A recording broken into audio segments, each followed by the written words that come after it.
Skillet. Today, we're talking about the only band that I think is named after a kitchen appliance, tool, cooking vessel. I'm here to answer the age-old question, was Skillet ever good, or were we all just 12 years old and in middle school? Truthfully, I haven't listened to Skillet in a really, really long time, probably at least 15 years.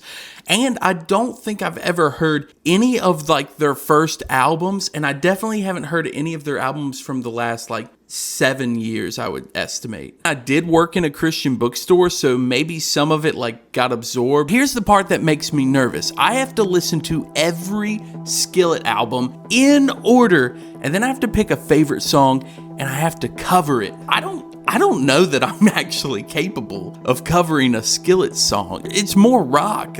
I feel like I pushed myself to get a punk cover done when I did the Reliant K video. Now, all of that being said, I do have to travel in this video. I'm heading to Nashville, Tennessee. If you want to know why, you'll find out on my channel, okay? Be patient about it. So let's hit the road and listen to nothing but Skillet. That worked better than I thought. I listened to the very first Skillet album. People, I guess, don't realize how long they've been a band, but, you can tell that this is their first album. I'm not going to sugarcoat this. This album is bad. It sounds bad. The production's really bad. That's not to say that there aren't moments that I can at least appreciate. I think I understand kind of what they're going for. It's very industrial rock, very interesting. Cooper's voice feels flat a lot. You can just tell that this is a DIY project. I can at least respect the hustle. I don't think I can respect the album. Now, there are 3 songs that I thought were maybe the most listenable. Number 3 is I Can. Number 2 is Splinter, I think. And number 1 is Safe With You. Those are the songs that I think were the most listenable from the first Skillet album. If the rest of these older albums from them sound like this, I'm in for a bad time. The only really redeeming thing about this album is the album art. If it was an album art that I saw on a current album, I would immediately click it and be like, what is going on? I'm sitting here listening to the second Skillet album, and it's just really hard to listen to. I have no other words for it. I mean, I'm sure I will. I'm sure you're listening to it. It's just bad, guys. I don't know what's going on. I appreciate kind of what they were doing, but I'm ready to get to the stuff that's not whatever this is. We are on 2000's Ardent Worship album. This is a live Skillet album, and truthfully, a surprise. I wasn't anticipating it. It's still not great. Here's what I'll say about it, though. It is an improvement in many areas. It's better album art, first of all. It's very simple. It's hard to go wrong that way. You saw that on their first album. And there are some really great things on the album. How Deep the Father's Love is number 1. And then you'll see here the others. Because I can't remember them right off the top of my head, and I'm driving. I'm glad we're not going to see any more ugly album art, it seems, because I think Collide is next. Red alert, guys. Collide is not next. I forgot an album. I always write my reviews down and then I copy and paste them into Music Board. And so I'd copied and pasted my review of Ardent. By the way, Ardent, I've realized I didn't put a grade to it. Ardent, I'm going to give it a 4 out of 10. Anyway, I posted my review in there, and I was quickly stopped by my buddy Josh. He was like, you forgot Invincible. You forgot a whole album. Not only that, but it is also kind of bad album artwork. I've gotten where I'm going. I listened through Invincible, and it's not worth even talking about it all that much. It is just barely better than the albums prior, but has a lot more frosted blonde-haired John Cooper on the cover than I expected. Terrible hair decisions were being made all around. This album and the previous albums are like if you decided to bleach your hair and you're also a fax machine that's having trouble connecting to dial-up internet. It's just noise, it's beeps and boops, and you've got some grunge guitars just basically hitting drop D tuning. The songwriting gradually got better, though, up until Invincible. I'm going to rate Invincible like a 3 out of 10.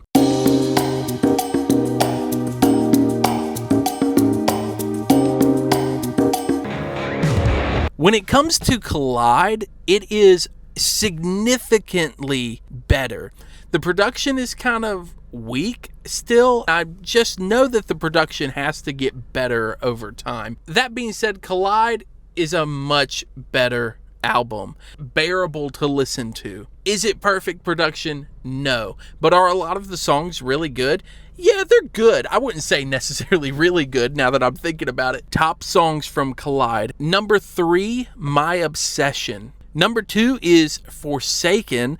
I think it's a cool opener. I think it sounds great. It feels like Skillet that I know. Number 1 is Savior. I definitely remember this song, and I definitely feel pretty okay about it. I enjoyed this album for the most part. So on a scale of 1 to 10 for Skillet only, I would rate it like a 6. I'm cooking today. I'm listening to so much music, you wouldn't believe it. We just finished 2006's Comatose, and I'm blown away. This album is actually phenomenal. Production difference right out of the gate with Rebirthing. Unreal how much of a difference it is. And it feels great. Like, I mean, the bass carries well. The grunge, the drums, everything actually punches. We've got string sections or synths coming in and out of the whole album. I'm blown away by how well this album held up. I listened to this album quite a bit, but I still didn't remember a whole lot about it. All I know is there was a producer change. This one, I think his name is Brian Dawes? Maybe? Put it here, Jonathan, if you happen to be editing, and put it here. That guy worked with Simple Plan and with some other people, has a very reputable record of what he's producing. You can tell. Song rankings for Comatose, which, by the way, if I'm ranking it on a Skillet scale of 1 to 10, it's like a 9. I don't know if there's going to be a better album. I'm willing to let something surprise me and be better that I don't know. Number 3 song is Whispers in the Dark. I remembered every word somehow. Number 2 is Rebirthing. Phenomenal opener. I mean, the strings coming in like that and then just punches you in the face. I think the harmonies are a great vocal performance. I think John Cooper's vocals are just, they've evolved into like this beautiful rock masterpiece.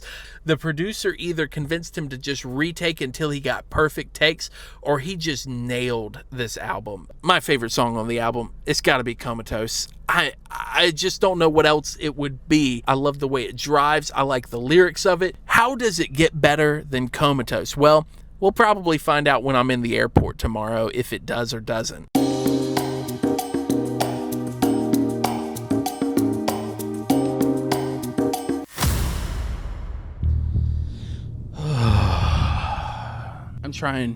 I'm trying real hard, guys.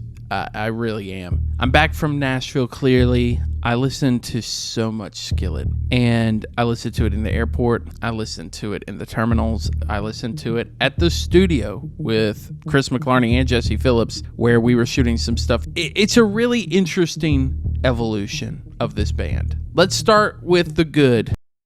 The album Awake. It feels like a decent follow-up to Comatose. The production maybe felt like a little hollow in comparison to Comatose, which did really good, just building textures and building really interesting things going on with the strings. But it really does feel like a sequel that's still like pretty decent. I would give Awake on a Skillet scale like a 7, maybe a 6. They had a massive hit on the album. It's actually the one that I think is still probably the strongest on the album, which is Monster. Even though there's some like kind of funky and a little bit annoying vocal effects that get thrown in there for edginess, I guess. But it's still not bad. We're still in decent territory. But I think Skillet died at Rise. I don't know what caused this or kind of why this is the case, but it feels like after they did Comatose, Awake, and Collide, it feels like they gave up. I'm going to lump Rise, Unleashed, and Victorious, because I listened to those all together on this trip. They really blend together. The production changed. Cooper's vocals feel really, really auto-tuned. You hear him like jump notes really aggressively, and they're just like flatlined. There's no wavering. It only changes when he's like screaming. It also feels like they started hitting a pattern where it would be like or kind of rhythms. It feels a little Imagine Dragons radio rock. So you'd have like male vocal verse, female vocal pre-chorus, with the pre-chorus ending with a male vocal again into a full chorus male-female harmony.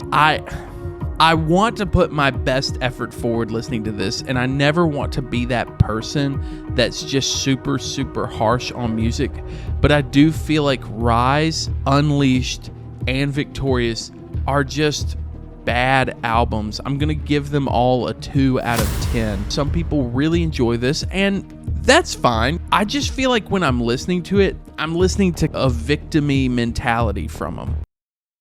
I've been walking and I've been listening to Unleashed. The thing I noticed about this era of Skillet right now, especially like Unleashed and Rise, it always feels like they're like fighting somebody, or at least they're talking about fighting somebody, or like how beat down they are. And I'm like, guys, you're some of like the richest people in CCM right now. Like, who are you fighting? You know, they feel like they're just rage baiting people half the time into thinking that they're up against a wall, and then it's like, we've got to fight these people. We know what we're doing. People are always beating us down. I'm gonna stand back up again. It just kind of feels like they found the market that was listening to their music, which was basically like workout music and gym music, and people who think Imagine Dragons are like real rock. And they were like, yeah, how do we leverage that intensity and that anger? And it just feels like cheap success. I don't know if that's true or not, but it's just where I'm landing. I would probably be able to sit down and hang out with John Cooper or like the band and be like, yeah, like we probably align on some things, or maybe even just personality wise. But to me, it just feels like a cheap way to get people to listen to your music is to be like, yeah, how do we fuel like the rage bait that we see online right now? How do we fuel the anger? There's a lot of Christians that are angry about politics or the state of the world. So how do we write 12 songs about that and put them on one album? It just kind of sucks. John Cooper himself is, as far as we can tell, a pretty reformed and orthodox Christian. But when I listen to Skillet's songs, I sometimes feel like they don't really match like what he says he believes. Traditionally in Christianity, the music choice, or what we would call like a vertical lyric, right? Like you, he is, you are, talking to God, not really centrally focused on necessarily what we do and what we accomplish. Especially within like the reformed circles of the church, the music and the teaching is usually talking about how we don't really do much on our own. When I listen to these Skillet songs though, it's so much me, I'm gonna do this, we're gonna do this, I'm gonna pull myself up, I'm gonna fight, you're gonna fight, I'm gonna win, I'm under attack, you're under attack. It's not really cohesive. I know a lot of times the artists that I listen to for these end up watching my video, but what I would say is like, I don't know, John, if you're gonna write a song and 95% of them are gonna be about how you're fighting, maybe some of your songs should be about the resolution of that. Maybe I'm overthinking this, but it just comes across very shallow. The music feels like it's barely thinking, where it feels like John is at least thinking and like studying. I don't have a better way to say that. I'm going to say 2 Skillet lyrics, and you tell me which one is the real Skillet lyric. They think they can take us on, drain my blood until it's gone. I'ma fight till it's right, till I'm in the afterlife. Option 2, call it a revolution. I will fight until it's done. I've had enough. Raise your hand if you've had enough. Which one is it? Which one's the Skillet lyric? You're wrong. They're both not Skillet lyrics. In fact, I don't have a piece of paper or anything. I made those up off the top of the dome. That's how generic all three of these albums sound. Skillet watches this, then I guess they'll probably be mad at me. I don't have another word for it. You got lazy. I made it to 2024's Revolution, and let me tell you, it got better. Just kidding. That was a lie. It didn't get better. In fact, it got worse, I think. I've been processing this for days, and so I've been in the kitchen cooking something up. What you got cooking in there, Jonathan? I've got a list in here, and I'm not going to tell you what it is yet. The album Revolution is a 4 out of 10. Actually, you know what? I'm changing it right now. It's a 3 out of 10. I would even say a 2 out of 10. We're seeing the same trajectory of topics continuing here, but this one feels just like politicized in a weird way. The lead single from this album was All That Matters, and the first experience I had with this song was seeing this little reel where John Cooper's wearing like a cowboy hat and singing the song. What's weird about it is the song starts by him being like, I'm not looking for a fight, but guess what? I'm not a pacifist and I'm gonna fight you. It's really lazy lyrics. Then you get into the chorus and he starts basically saying the only things that I'll fight for are my faith, my family, my freedom. And you're like, okay, I'd fight for my family. I'd fight for my faith, right? And like, I appreciate living in America just as much as the next guy. But this song was released kind of like right in the middle of this like political mess. And so once again, it just feels like they're rage baiting the internet. We do get a song called Happy Wedding Day, which is about John's daughter, I guess. And it's, got some really sweet moments. The only question mark I had was, I really hope he didn't pull like guy at youth group move where he at his daughter's wedding just gets up and it's like, I'm going to sing a little song real quick, guys. Maybe he did. Maybe it was sweet. I don't know. So what's in this list? Well, guys, I kept hearing the word fight or terms around the term fighting. I kept hearing war over and over again. I heard revolution a few times. So I compiled a list. I did some deep research. Then I started creating a spreadsheet where I charted out every use of the word fight or some adjacent type word like fighting, fought. Also charted every use of the word war. And I did it across all of the albums. I believe that it clearly shows that they adjusted their whole approach in order to just market to rage, and they stopped writing any original music. In the album Collide, released in the early 2000s, we have 5 uses of the word fight. In the album Comatose from 2006, we have 3 uses of the word fight and 1 use of the word war. Also feels totally acceptable. It's spread out across a few songs. So 4 total violations. In Awake, we see an uptick. We have 8 uses of the word fight or fought and 2 uses of the word war. Now, you remember when I said I started getting the feeling that Skillet died with the album Rise? There are 22 total uses of fight and war in the album Rise. 18 uses of fight, 4 uses of war. 22 in such a kind of short album, that's crazy, Jonathan. It gets worse. We've got 21 uses of the word fight in the album Unleashed and 6 uses of the term war, leading to a total of 27 violations. We've got 19 uses of fight, and then we've got 5 uses of war on the album Victorious, thus leading to 24 violations. Then in Revolution, we have 16 uses of the word fight and 7 uses of the word war, thus leading to 23 violations on that album. Revolution 23, Victorious 24, Unleashed 27, Rise 22, Awake 10, Comatose 4, Collide 5, and then basically nothing really before that. So I'm not in my head. I'm not crazy.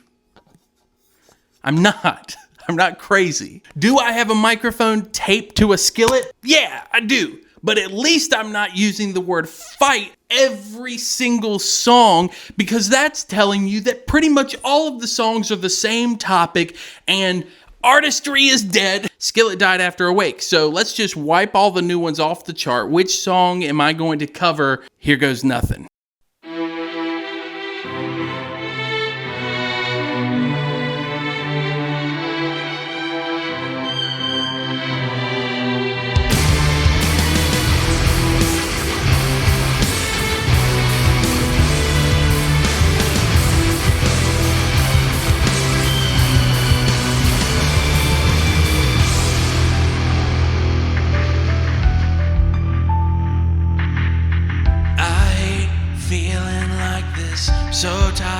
trying to fight this. I'm asleep and all I dream of is waking to you. Tell me that you will listen. Your touch is what I'm missing. And the more I hide, I realize I'm slowly losing you. Comatose, I'll never wake up without